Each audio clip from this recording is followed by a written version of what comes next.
Hi friends, నమస్తే. ఈరోజు వీడియోలో నేను కాకరకాయ ఉల్లికారం చేశాను. ఇది బయట పెట్టుకుంటే కనీసం 4-5 రోజుల వరకు ఉంటుంది. అలాగే మనం ఫ్రిడ్జ్లో స్టోర్ చేసుకుంటే 2 వారాల వరకు ఇలా స్టోర్ చేసుకోవచ్చు. అస్సలు చేదు లేకుండా చాలా టేస్టీగా కమ్మగా ఎలా చేసుకోవాలో నేను ఈ వీడియోలో చేశాను. ఒకసారి చూద్దాం ఎలా చేసుకోవాలో. నేను ఇక్కడ 1/2 కేజీ కాకరకాయలు తీసుకున్నాను. మీకు ఒకవేళ చిన్న కాకరకాయలు దొరికితే చిన్నవి తీసుకోండి, అవైతే ఇంకా బాగుంటాయి. నాకు ఇలాగా పెద్దవే ఉన్నాయి. వీటిని ఇలాగా మొత్తం ఇవి పీల్ తీసుకోవాలి. పీల్ అంటే ఇవన్నీ ఉన్నాయి కదా, దాన్ని ఇలాగా తీసేసుకోవాలి. ఇలా తీసుకున్న తర్వాత చూడండి, వీటన్నిటికి కూడా ఇలా తీసుకోవాలి. తీసిన తర్వాత ఇప్పుడు దీన్ని మనం ఒకసారి దీంట్లో ఉన్న సీడ్స్ అన్నీ తీసేసుకోండి. ఇలా సీడ్స్ అన్నీ తీసుకున్న తర్వాత ఇలాగా ఈ 4 నుంచి కూడా తీసేసుకోండి. వీటిని నేను పీల్ తీసుకున్న తర్వాత ఒకసారి కడుక్కోవాలి. కడిగిన తర్వాత వీటిని ఇలాగా నా కాకరకాయలు పెద్దగా ఉన్నాయి కదా, అందుకని చెప్పి వీటిని ఇలాగా 3 ముక్కల కింద ఇలా కట్ చేసుకున్నాను. అదే చిన్న కాకరకాయ అయితే కట్ చేసుకునే అవసరం లేదు. చూడండి, ఇలా కట్ చేసుకున్న తర్వాత వీటన్నిటిని ఒక గిన్నెలో వేసుకోండి. ఇలా గిన్నెలో వేసుకున్న తర్వాత 1 స్పూను సాల్ట్ వేసుకోండి. అలాగే 1/2 టీ స్పూన్ పసుపు వేసుకోండి. వేసుకుని ఒకసారి ఇలాగా చేసినట్టయితే మొత్తం పసుపు అలాగే సాల్ట్ బట్టి అన్నిటికీ పడుతుంది. అలాగే చేతితో మనము ఒకసారి లోపలికంట ఇలాగా పసుపు సాల్ట్ వెళ్ళేలాగా ఇలా చేసుకోండి.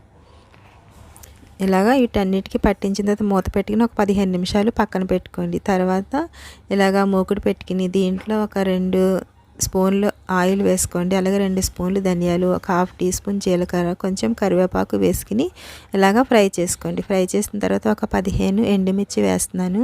ఈ ఎండుమిర్చి చాలా కారంగా ఉంటాయి, కారం చూసుకుని వేసుకోండి. అలాగే ఒక 2 ఆనియన్స్ని పెద్దవాటిని ఇలాగా కట్ చేసుకున్నాను. పెద్దవి కిందనే కట్ చేశాను. ఇవి కొంచెం మగ్గితే సరిపోతుంది.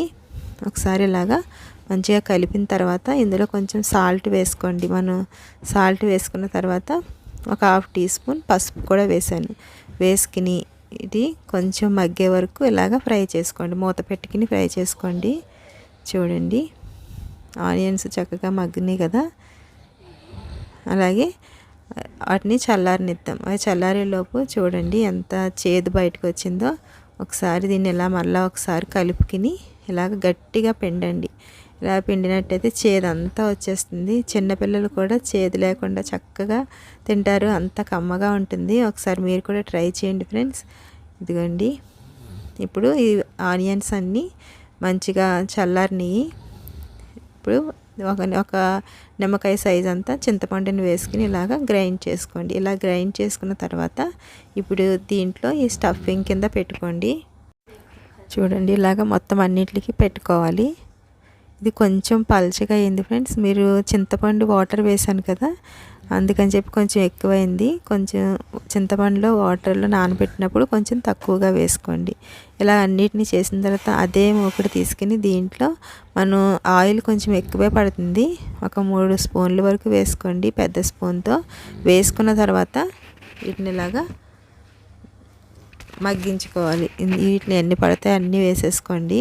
ఇందులో నుంచి వాటర్ బయటకు వచ్చి ఆవిరి మీదే చక్కగా ఫ్రై అయిపోతాయి. చూడండి, వీటిని ఒకసారి 2 నిమిషాల తర్వాత ఒకసారి ఇలాగ కలుపుకోవాలి. చూడండి ఎంత వాటర్ బయటకు వచ్చిందో. ఇలా కలుపుకుంటూ మూత పెట్టుకుని ఇలా ఫ్రై చేసుకోవాలి. చూడండి, చాలా వాటర్ వచ్చింది కదా. ఇప్పుడు మనం ఇంకా మిగిలిపోయింది కదా, దాన్ని అంతా మొత్తం దీంట్లో వేసుకోండి. మసాలా అంతా ఇందులో వేసుకుని ఒకసారి ఇలాగా కలుపుకోవాలి. ఇలా కలుపుకుని స్లోగా ఫ్లేమ్లో పెట్టుకుని మాత్రమే దీన్ని కుక్ చేసుకోండి ఫ్రెండ్స్, లేకపోతే తొందరగా మాడిపోతుంది. చూసారా, ఇలా అయ్యే వరకు చక్కగా ఇలాగ ఫ్రై చేసుకోవాలి. Okay friends, please first time చూస్తే నా వీడియో సబ్స్క్రైబ్ చేసుకోండి, లైక్ చేయండి. Okay friends, thanks for watching.